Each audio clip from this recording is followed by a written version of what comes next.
Dia usil nggak pernah nggak ada keusilan. Nah, tergantung gitu. anaknya juga. Oh berarti? Ya sama kayak manusia. Ada anak yang nakal, jahil, ada yang galak, ada, ya kan. Gumantong, luktep, lukrok, semua itu adalah arwah anak kecil. Jadi nggak ada arwah orang gede ya. Yang diganggu sama spirit doll dia sendiri ada. Sampai akhirnya nggak kuat dibalikin lagi ke orang yang jual atau dia dapat dari mana gitu. Dan gumantong itu biasanya dulu diisi dengan tulang-tulang anak yang meninggal.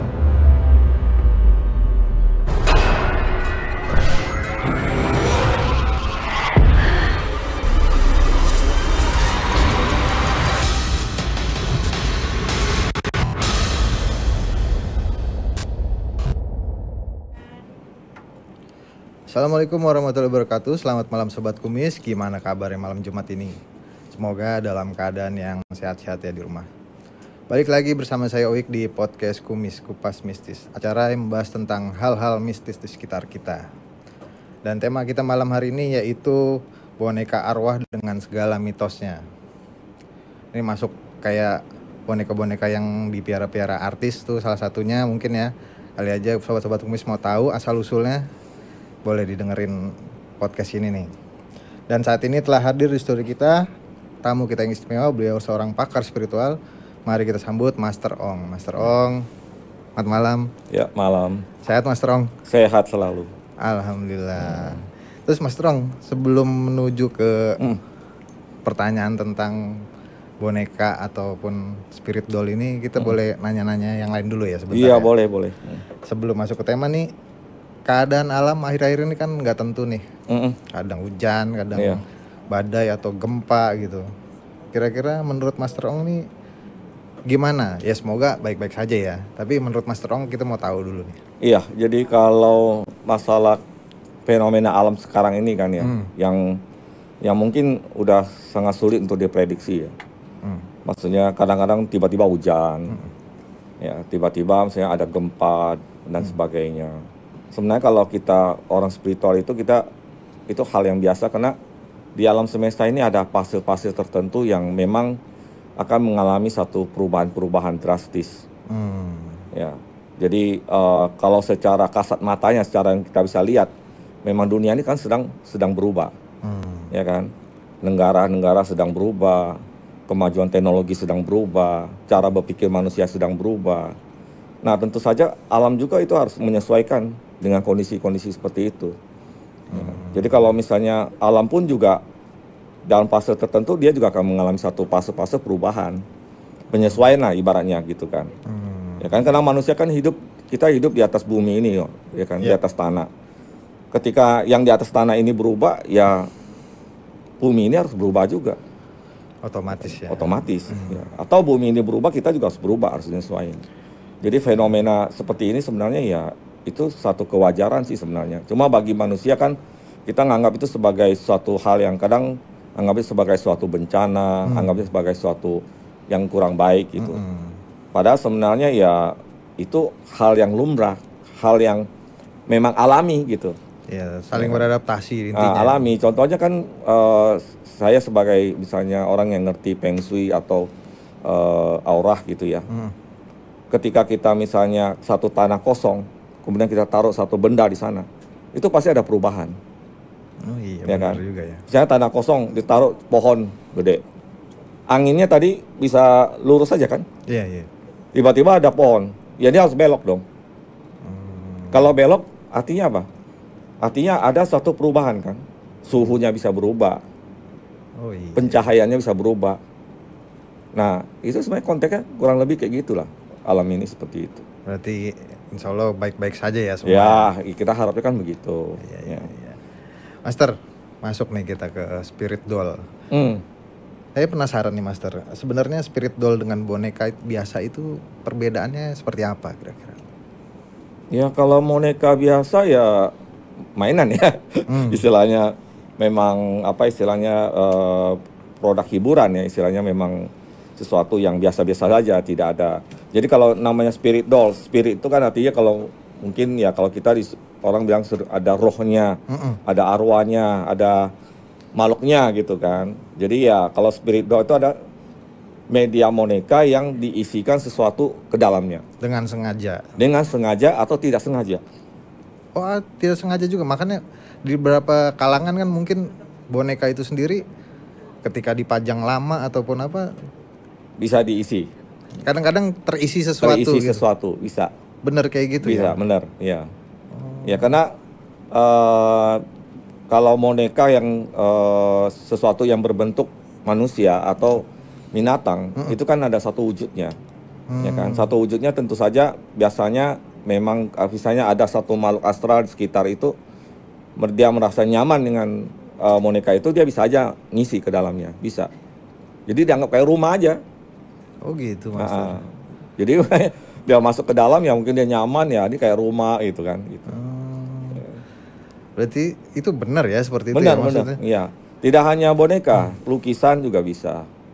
Lukisan. Oh. Ya, semua yang berbentuk sesuatu itu bisa.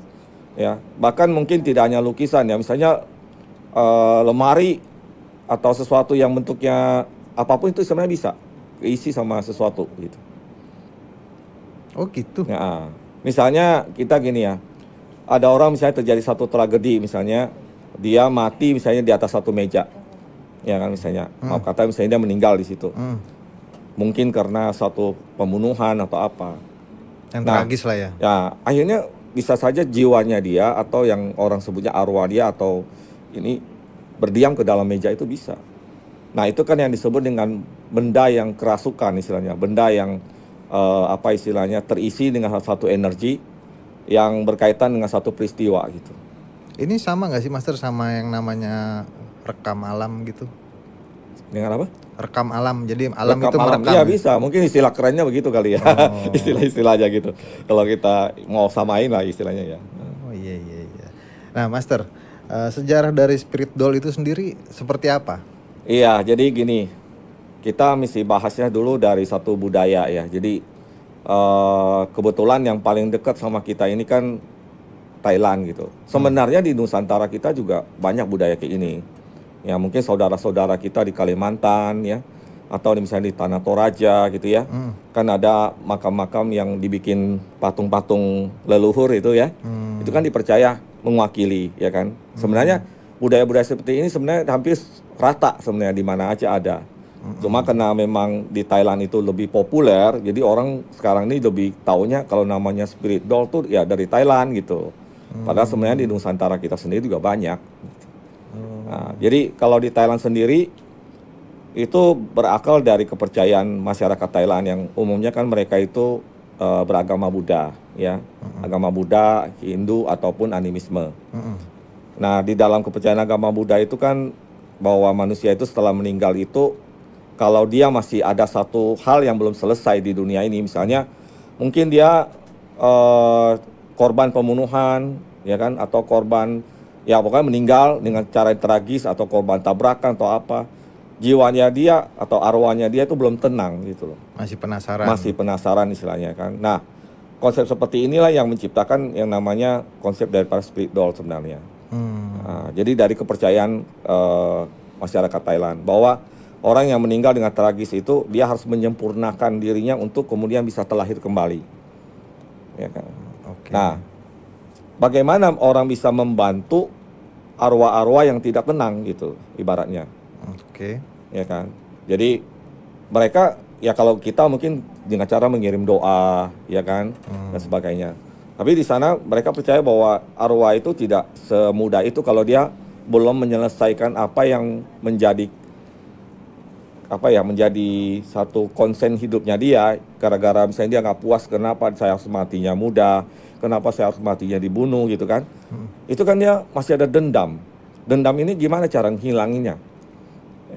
Nah kemudian akhirnya mungkin dari para orang bijaksana di sana mereka mencari satu cara agar arwah-arwah ini bisa berbuat baik meskipun mereka sudah tidak ada gitu, meskipun mereka sudah meninggal gitu.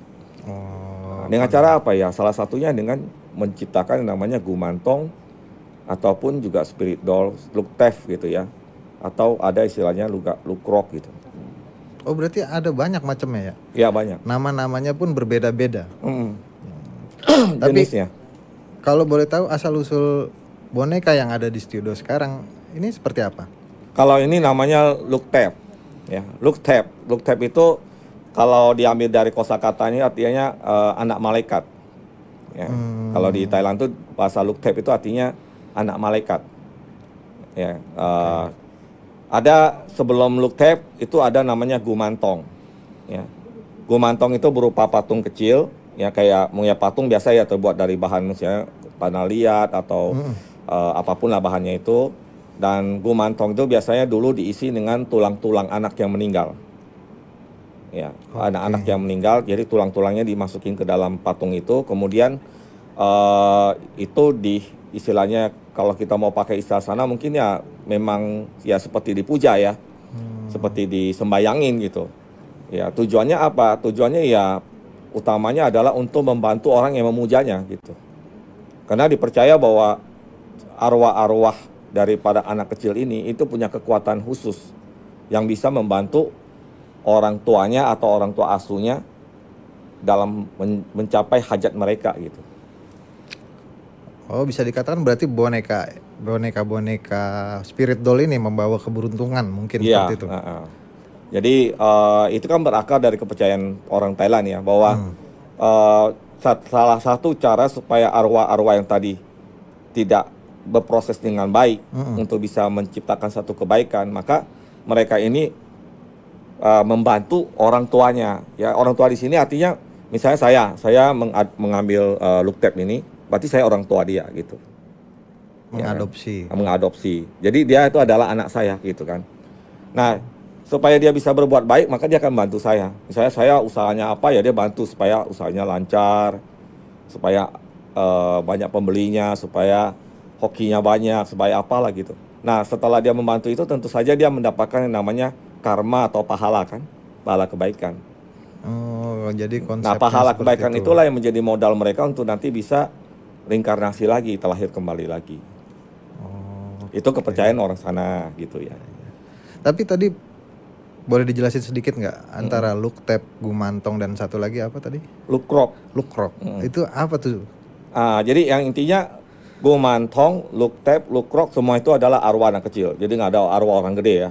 Oke. Apalagi jenisnya ya bapak gitu. Atau apa itu enggak ya. Pokoknya itu adalah arwahnya anak kecil. Oke.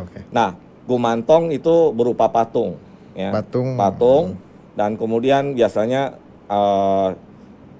sisa kremasi dari anak yang meninggal. Misalnya anak yang meninggal usia belum sampai 5 tahun, misalnya 2 tahun, 3 tahun atau 1 tahun. Itu kan kalau di Thailand dikremasi tuh, jadi dibakar ya. Kan itu sisa abunya, ada sisa tulangnya. Nah, sisa tulangnya itulah kemudian dimasukkan ke dalam patung. Nah, di dalam patung itu. Nah, itu disebut dengan gumantong. Nah, kalau look tab itu hanya boneka. Ada sebagian yang memang ada isi tulangnya di dalamnya, tapi sekarang udah nggak ada, jarang lah. Nah, kebanyakan itu hanya diisikan arwah ke dalamnya. Itu look tab. Seperti modelnya begini-begini. Rata-rata modelnya bagus-bagus kalau look tab. Ganteng-ganteng, cantik-cantik gitu, nggak serem gitu. Tapi satu lagi tadi? Look krok. Kalau look krok itu janin. Ini berarti? Janin keguguran. Jadi misalnya orang hamil, dia anaknya gugur misalnya di usia misalnya sebulan atau 2 bulan, itu kan udah ada bentuk-bentuk kecil-kecil gini ya, namanya embrio ya. Nah, itu biasanya itu yang digunakan. Itu namanya look krok. Jadi berarti itu kalau dijadikan seperti liontin gitu. Oh, ditaruh di dalam kayak satu macam kerasin gitu. Bukan. Kayak tempat gitulah, kayak tempat kayak kaca gitu atau dari plastik gitu ya. Terus taruh di dalamnya. Oh, seperti itu. Nah, itu look krok. Nah, itu juga dipercaya bisa sama, sebenarnya fungsinya sama, cuma mungkin medianya yang berbeda ya. Tapi look tab ini kayaknya kan harusnya ada rajangannya. Iya, kalau rajangan itu sebenarnya itu tujuannya pertama untuk memproteksi si look tab itu sendiri. Sebenarnya. Kedua juga untuk membuat dia lebih punya kekuatan. Ya, jadi supaya dia punya kekuatan, namanya masih arwah anak kecil ya, mungkin dia kekuatannya mungkin tidak sebesar makhluk-makhluk lain ya, makhluk-makhluk astral lain. yang mungkin ya namanya anak-anak, ya kekuatan anak-anak seberapa besar gitu kan. Nah, itu ditambahin rajahan supaya dia punya satu kekuatan yang lebih untuk melindungi diri dia sendiri dan juga untuk membantu orang tua angkatnya atau orang yang mengadopsi. Jadi Luktep itu baru ada tuh sejak tahun, kalau nggak salah itu 2000-an ya, tahun 2000-an itu baru ada Luktep. Sebelumnya adanya Gumantong. Oh gitu. Di Thailand. Tapi karena pemerintah Thailand hari ke hari itu semakin ketat soal abu jenazah ataupun sisa tulang ya. Jadi dulu-dulu tuh gampang untuk memperoleh itu, tapi makin kesini tuh makin susah. Sehingga ya mungkin paranormal di sana tuh punya kreativitas ya, nggak tahu siapa yang memulai. Kemudian ternyata membuat satu boneka yang bagus seperti ini atau yang cantik-cantik kemudian diisi dengan arwah gitu. Tapi tujuannya sama sebenarnya. Tujuannya sama, cara ya. kerjanya sama kayak Gumantong, cuma tidak berisi abu jenazah atau tulang-tulang gitu. Berarti yang paling mungkin fisiknya terlihat paling agak serem yang Gumantong. Nah, Gumantong mungkin iya. ya. Kalau Luktep tuh cantik-cantik lah pasti. Gitu. Nah Master, gimana ceritanya nih Master dapetin boneka Luktep ini? Ya kalau saya pribadi kan sebenarnya memang saya senang sama hal-hal yang berbau spiritual ya. Jadi saya itu ya kalau mau dibilang neliti mungkin enggak juga ya. Cuma saya tuh orangnya penasaran dengan hal-hal spiritual dari negara manapun juga gitu ya. Mau di negara kita sendiri ataupun di negara lain gitu. Jadi selain Luktep saya juga punya koleksi banyak jimat-jimat Thailand lainnya gitu ya. Nah Luktep ini sendiri kan karena waktu itu sedang lagi banyak orang yang ya istilahnya lagi ngetren lah ya di Indonesia kan banyak artis juga ya, tahu-tahu bawa boneka kemana-mana ya kan, bawa Luktep kemana-mana gitu kan. Ya, saya juga jadi penasaran gimana ini Luktep kayak gimana nih gitu kan. Jadi ya akhirnya saya mengadopsi dari teman saya yang mengambilnya di Thailand langsung gitu. Apa yang udah terjadi Master selama mengadopsi Luktep ini? Iya, sebenarnya Luktep itu kalau namanya Luktep itu kan dia arwah anak kecil ya. Jadi kita tuh dianggap sebagai orang tua. Namanya orang tua ya dia juga pengen nyenangin orang tuanya kan. Ibaratnya gitu. Namanya anak kecil dia pengen nyenangin gitu. Gimana sih ngebantuin orang tua saya? Oh, orang tua saya lagi susah nih, uangnya nih. Dia lagi pusing nih soal uang gitu kan. Nah, mungkin dia dengan kekuatan dia, dengan caranya dia membukakan jalan tuh itu gitu.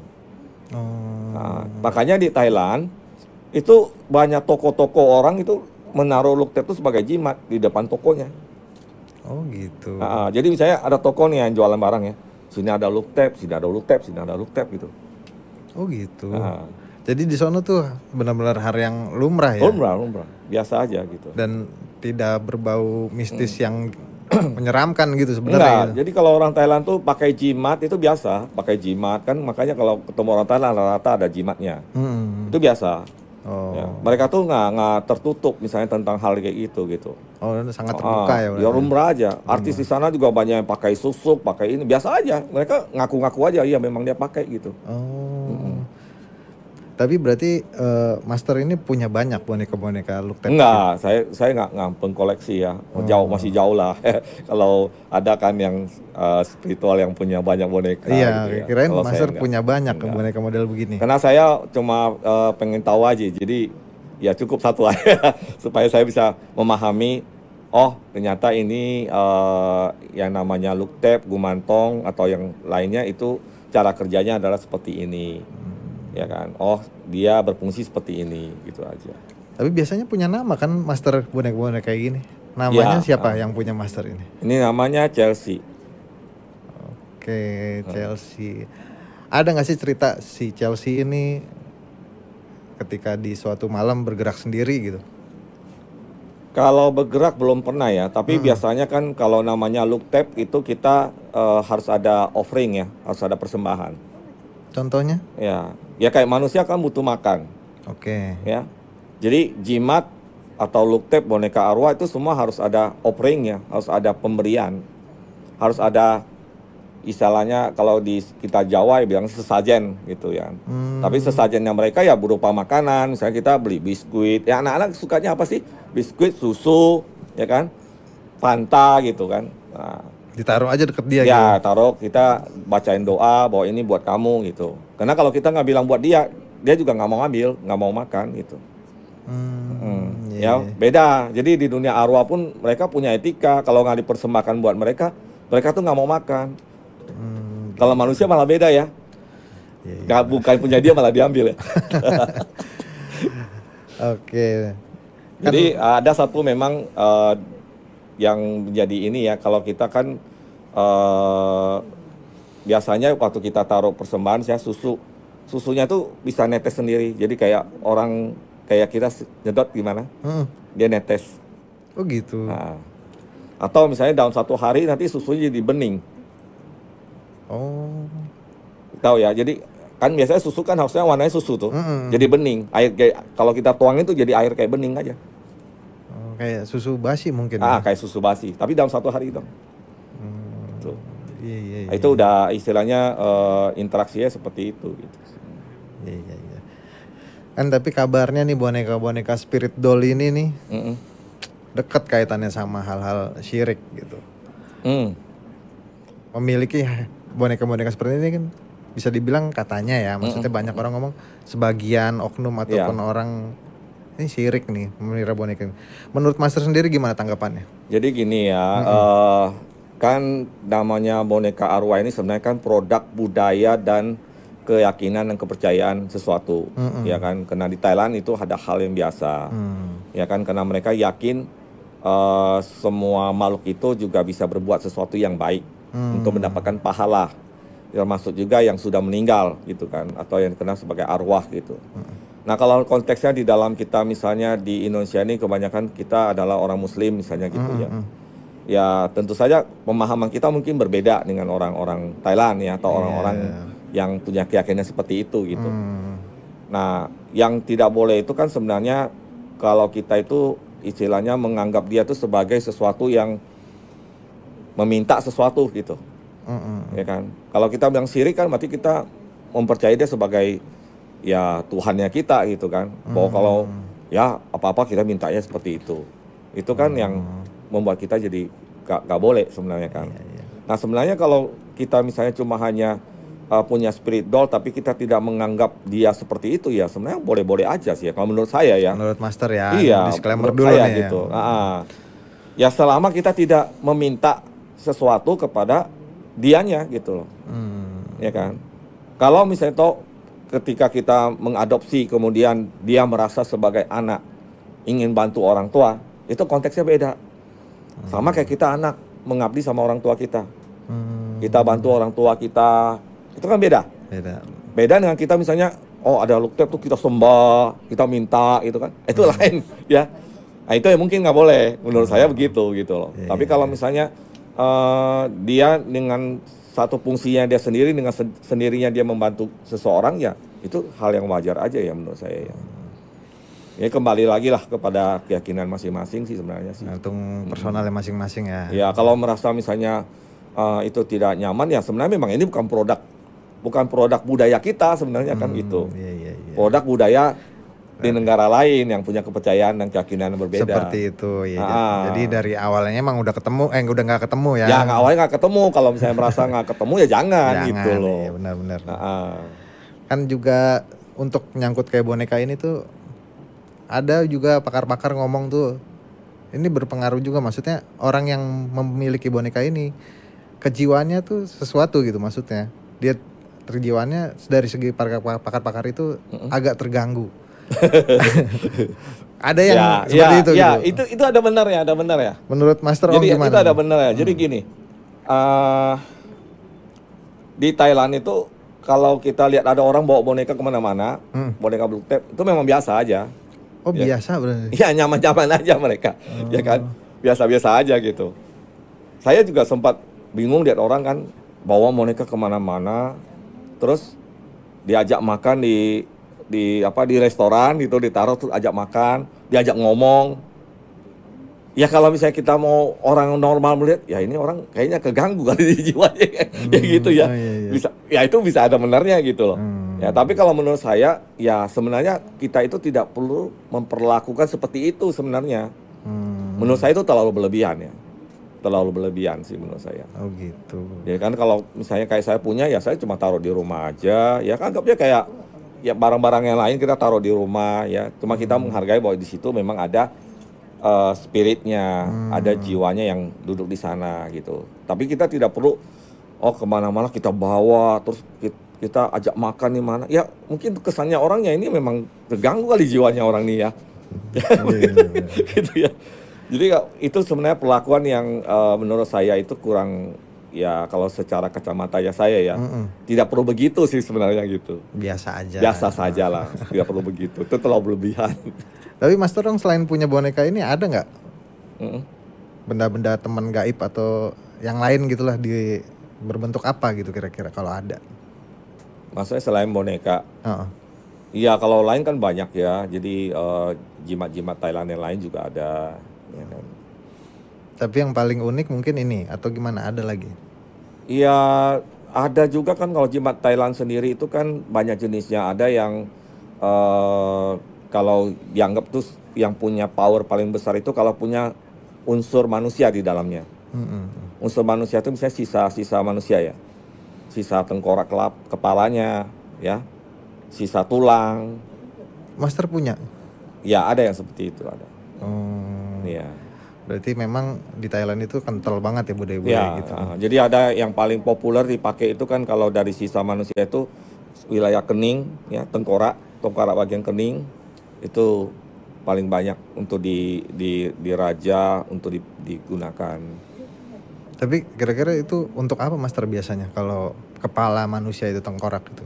Ya bermacam-macam. Ada yang memang dari dukunnya itu mereka itu mengisinya atau memfungsikannya sebagai mungkin sebagai kayak jimat untuk penarik rezeki, jimat untuk penaluk. Ya penaluk itu artinya kalau kita pakai itu semua orang tunduk sama kita gitu. Atau supaya menarik orang lain dan sebagainya seperti itu. Jadi kalau menurut Master ya, hal-hal yang berbau spiritual di Thailand sama di Indonesia kalau dibandingin, itu kira-kira lebih serem mana gitu? Kalau serem sih sebenarnya ya tergantung alirannya juga ya. Jadi kan kalau di Thailand itu kan sebenarnya kena menggunakan media-media yang berkaitan sama tubuh manusia itu udah biasa. Kayak misalnya yang paling top itu kayak misalnya minyak dagu ya. Minyak dagu itu terbuat dari jenazah yang dibakar sampai keluar minyak. Ya itu disebut naman fry. Naman fry itu biasanya buat pelet, buat penalukan, buat pengasihan. Oh gitu. Itu jadi dari dagu itu yang istilahnya kayak kan kalau kita bakar daging keluar minyak kan. Tapi ini kan dari tubuh manusia. Nah minyak itu dipakai sebagai jimat. Dan itu umum gitu. Oh umum. Dan biasa-biasa saja. Ya ada yang menggunakan tadi tengkorak kepala ya. Itu diraja kemudian difungsikan gitu. Dan itu biasa aja. Atau tulang-tulang manusia, abu manusia gitu. Itu biasa gitu. Oh gitu. Tapi kalau di kita ya setahu saya sebenarnya di Nusantara kita juga ada beberapa yang dulu mungkin sekarang mungkin udah jarang banget lah ya. Ada yang menggunakan hal seperti itu juga, tapi ya mungkin kita kan tidak seatraktif atau sepopuler terbuka ya seperti orang Thailand. Kebanyakan. Tapi beneran saya penasaran nih. Kan ini kan boneka arwah ya. Kalau misalnya dia ditempatkan di satu rumah gitu, mungkin di rumah Master Ong gitu. Dan ini anak kecil gitu. Iya. Dia usil nggak ada keusilan. Nah, tergantung gitu. Anaknya juga. Oh berarti? Ya sama kayak manusia. Ada anak yang nakal, jahil, ada yang galak, ada, ya kan? Sama aja kayak anak-anak umum gitu. Kalau di kasusnya Master Ong si Chelsea ini seperti apa? Kalau dia mah kalem anaknya, ya kalem. Kalau biasanya juga orang-orang yang misalnya lihat gitu kan, anaknya pemalu gitu kan. Oh, berarti kalau kan perempuan kan dia pemalu gitu. Jadi kalau ada yang baru dia ngumpet-ngumpet gitu, takut gitu. Kayak anak-anak biasa aja gitu. Berarti sebenarnya ini bisa dilihat sama orang-orang indigo gitu? Ya. Ada. Oh, iya. Ya kebanyakan justru malah yang menceritakan tentang dia itu ya dari orang-orang yang bisa lihat gitu. oh itu kok ada anak kecil, oh itu gini gitu. Banyak kan orang lain yang kasih tahu gitu. Oh gitu. Kalau saya malah jarang ngelihatnya gitu. Kebanyakan mungkin kadang ada yang mimpi gitu aja gitu kan. Oh lewat mimpi aja. Malah justru orang lain yang menceritakan gitu. Oh itu kok master kok ada yang ngikut ya anak kecil, rambutnya panjang kayak gini, pakai baju kayak gini. Oh ya itu namanya ini, gitu. Orang lain yang lihat. Orang lain ya. Kadang-kadang malah misalnya pernah tuh sekali ketika saya pulang dari Jepang, terus ketemu satu teman saya memang anak indigo juga, dia bilang, loh itu kok si Chelsea ganti baju? Hah? Ganti baju? Saya bilang, ganti baju apa? Kok pakai kimono? Oh iya kemarin baru pulang dari sana. Kok bisa punya kimono? Saya juga bingung juga kan. Ya, tapi akhirnya ditanya, kok bisa dapat kimono dari mana gitu. Dan dia bilang, oh itu ada ketemu ibu-ibu katanya ngasih dia baju kimono. Ibu-ibu tanda kutip ya, bukan manusia ya istilahnya. Mungkin di sana ketemu makhluk astral lain yang berwujud ibu-ibu, dia kasih gitu. Kimono. Jadi dia pakai baju kayak gitu. Nanti bisa ganti baju ya gitu. Bener-bener itu orang lain yang ceritain seperti itu. Saya juga gitu ya udah. Tapi seperti tadi Master bilang ya, ini kan dikasih makan ya, layaknya anak kecil gitu. Iya. Tapi berarti nggak ada makanan-makanan kayak sesajen yang khusus ya? Iya, seperti anak kecil mungkin susu ya, atau kadang-kadang mungkin dia kesukaannya apa. Misalnya contoh Chelsea ini dia sukanya apa ya istilahnya itu ya, kan ada jajanan pasar yang kue yang dilapis yang warnanya hijau itu, dalamnya ada isi kelapa. Dia sukanya itu. Jadi begitu tahu dia sukanya itu ya biasa kalau ketemu kue itu ya saya beliin gitu, paling gitu. Oh gitu. Nah, jadi tergantung punya kesukaannya apa gitu. Iya. Karena mungkin dulu pernah ada nih yang kesini Master bawa salah satu indigo tuh bawa spirit doll juga gitu. Itu di sini dipraktekin dikasih makan susu atau coklat gitu. Iya. Untuk sajennya. Nah, memang tapi harus seperti itu ya Master ya. Dia tuh harus dikasih makan, intinya seperti itu. Iya. Atau didiemin aja itu cukup gitu maksudnya. Iya, kan ini ya, ketika kita sudah, walaupun dia mungkin tidak kelihatan secara kasat matanya kita, tapi kita mengadopsi dia, berarti kita menganggap dia sebagai anak, ya kan? Secara logikanya masa ya namanya anak ya kan perlu ada makanan juga gitu kayak kita gitu. Tapi kan tidak perlu setiap saat, biasanya seminggu paling sekali atau 2 minggu sekali gitu. Oh gitu. Berarti ini kira-kira apa yang bisa ditunjukin lagi dari spirit doll ini? Ya sebenarnya spirit doll itu nggak ada yang bisa diatraksiin gimana ya. Jadi ada kadang-kadang memang yang orang yang punya kumantong atau spirit doll yang kemudian bola anak main sendiri atau ada mainan mobil-mobilan jalan sendiri. Tapi itu kan dia dalam kondisi yang istilahnya mungkin lagi sepi di rumah, lagi nggak ada siapa-siapa gitu. Oh gitu. Ya kan. Jadi kalau misalnya disuruh misalnya, oh coba kamu tunjukin, ya dia juga nggak mau gitu. Ada nggak sih cerita maksudnya spiritual seperti ini tuh jahat? Ada. Seperti di film-film mungkin ya? Ya, di film-film tuh benar ada yang memang jahat. Tapi yang menurut Master tahu sendiri ceritanya seperti apa? Ya ada yang jahat banget, dan itu kadang ada yang sampai harus persembahan darah segala macam ada.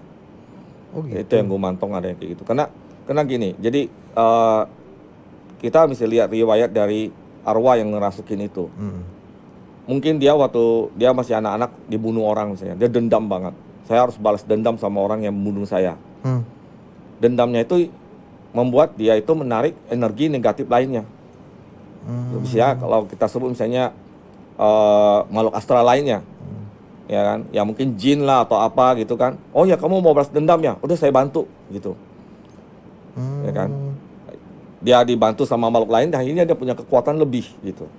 Kekuatan lebih ini dia bisa sampai misalnya ngerasukin orang, bisa bikin orang itu sakit, bisa bikin orang itu apalah gitu segala macam bisa. Gitu. Tapi kalau yang prosedur yang benar ya. Jadi gini, ya kita mesti pahami spirit. Kalau saya mau jelasin di sini mungkin panjang banget ya ceritanya ya. Jadi ritual untuk memasukkan arwah ke dalam satu benda, misalnya berupa boneka kayak ini, itu bukan hal yang sembarangan. Bukan yang kita misalnya ambil satu boneka terus kita taruh di sini, arwah masuk, terus main masuk aja gitu. Nggak seperti itu gitu. Ya. Yang benar itu dia harus ada satu rangkaian ritual, doa-doa. Nah di Thailand itu doa-doa biasa dilakukan oleh orang-orang yang dianggap tuh ya istilahnya kayak kalau kita kayak kiai lah gitu ya. Jadi pendeta, biksu, ya dia doa-doa, kemudian arwahnya itu pun ditanya, ya kan, ini kamu mau nggak diadopsi sama orang ini nanti di dalam sini, kamu bantu dia supaya kamu nanti bisa dapat pahala itu. Nah kalau dia mau, kemudian baru diproses di istilahnya di perjanjian, dimasukkan ke dalam boneka itu, kemudian diikat gitu, istilahnya diikat itu di perjanjiannya itu. Kamu nggak boleh jahatin orang tua kamu, nggak boleh jahatin orang, nggak boleh gini segala macam. Itu yang benar, prosedur yang benar. Tapi namanya dukun ya, baik itu yang ya di sana juga kan banyak mantan biksu yang jadi dukun. Ya ada yang dukun benar-benar dukun. Ada petapa hutan tapi dia bukan biksu, dia yang jadi dukun ada. Nah, namanya orang itu kan ada alirannya. Jadi ada alirannya yang istilahnya benar, ada alirannya yang hitam gitu kan. Nah, kalau yang alirannya hitam ya otomatis ya gumantong yang dihasilkan itu ya lebih ganas gitu. Itu kadang-kadang malah ada yang bisa mencelakakan orang tua dia sendiri kalau misalnya nggak diturutin gitu. Oh gitu. Iya, misalnya orang tuanya lalai nggak kasih dia persembahan, marah kan dianya. Dia marah ya dia bisa mencelakakan orang tuanya, bisa. Tapi itu untuk gumantong ya? Enggak, semua sama aja. Jimat apa aja pun kalau misalnya itu tidak dilakukan melalui prosedur yang benar ya bisa seperti itu. Oh gitu. Kayak misalnya jimat-jimat yang mempunyai arwah atau mengandung spirit, itu kan memang kita harus kasih persembahan. Kalau misalnya itu dilakukan oleh dukun, itu dibuat oleh dukun yang aliran hitam, itu biasanya istilahnya spiritnya itu lebih apa ya, lebih ganas gitu. Ya, jadi kalau misalnya kita nggak kasih, kita lupa nih sesajennya ya bulan ini misalnya kita lupa nih lalai, ya bisa aja dia mencelakakan kita, bisa. Itu banyak kejadian kayak gitu. Oh banyak juga. Banyak. Berarti kalau menurut Master Ong nih, misalnya orang nggak punya pengetahuan apa-apa, terus tiba-tiba ikutin euforia untuk miara beginian gitu. Menurut Master Ong gimana itu? Sebaiknya jangan. Kenapa jangan? Iya, karena kalau ibarat kita punya sesuatu, kita harus punya pengetahuannya. Sama kayak kita beli pisau yang tajam banget nih, ya. Begitu ketinggian langsung ke luka. Kalau kita nggak punya pengetahuan gunakannya, bisa aja kan kita melukai diri kita sendiri. Iya. Jadi kalau menurut saya, kalau orang misalnya mau mengadopsi spirit doll, sebaiknya dia punya pengetahuan tentang itu dan dia mengerti. Jangan ya ikut tren. Ya. Kalau dia ikut tren ya dia nggak ngerti apa-apa. Dan sebenarnya sudah banyak sih di Indonesia juga banyak yang mengalami kayak gitu. Yang diganggu sama spirit doll dia sendiri ada. Sampai akhirnya nggak kuat dibalikin lagi ke orang yang jual atau dia dapat dari mana gitu. Ada. Karena ya mungkin dia ngelanggar sesuatu gitu ya.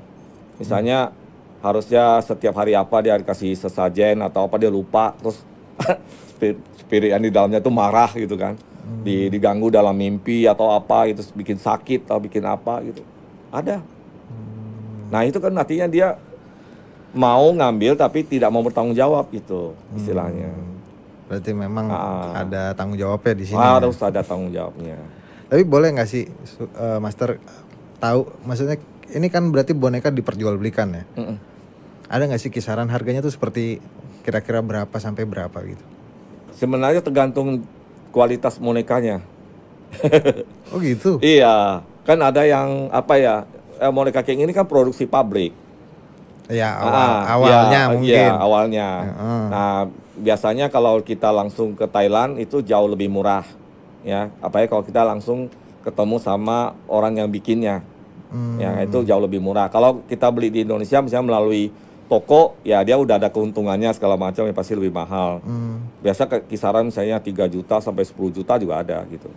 Itu di sini ya? Di sini, ya.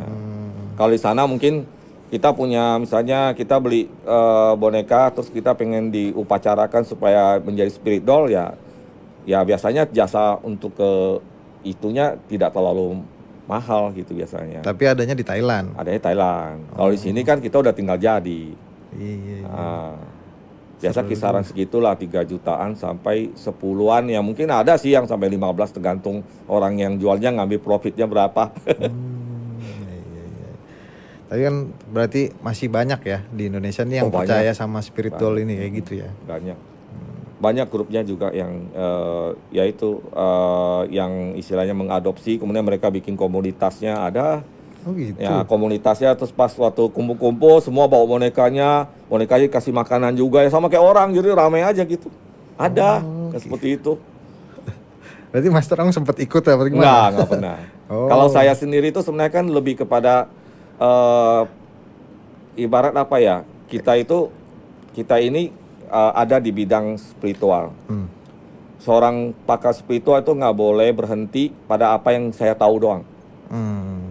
Karena kalau kita cuma berhenti sampai apa yang kita tahu, berarti kita ilmu pengetahuan kita nggak upgrade. Nggak nambah-nambah ya? Nggak nambah-nambah. Berarti Mas Rong melihara ginian sekaligus eksperimen gitu? Ya, sekaligus sebenarnya lebih kepada istilahnya kita pengen tahu ini kok bisa kayak gini.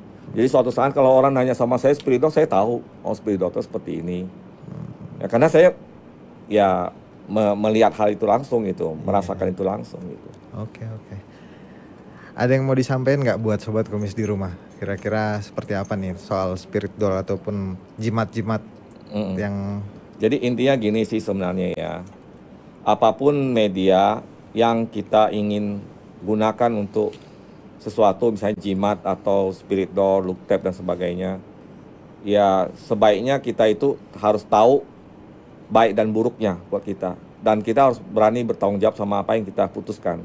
Kalau kita misalnya mau megang jimat ya, oh ini harus dirawat seperti ini ya, kita harus jalanin. Tapi kalau kita belum siap ya jangan sebaiknya. Ya lebih baik punya pengetahuannya dulu ya, jangan asal-asalan gitu. Karena punya dampak-dampak tertentu juga nantinya. Ya, oke. Baik, terima kasih nih Mas Rong udah mau mampir di sini ya. Baik, demikianlah obrolan kita seputar misteri dengan Mas Rong. Semoga ada pelajaran dan pengetahuan yang bisa kita ambil dari obrolan ini. Sekali lagi Mas Rong, terima kasih udah mau mampir di Kumis. Mudah-mudahan sehat selalu. Ya. Dan terus update tentang Kumis, Kupas Mistis di YouTube Duniain Transvision dan Transvision Official, karena selalu ada kisah-kisah mistis di setiap episodenya. Saya Oik undur diri. Assalamualaikum warahmatullahi wabarakatuh. Salam Kumis.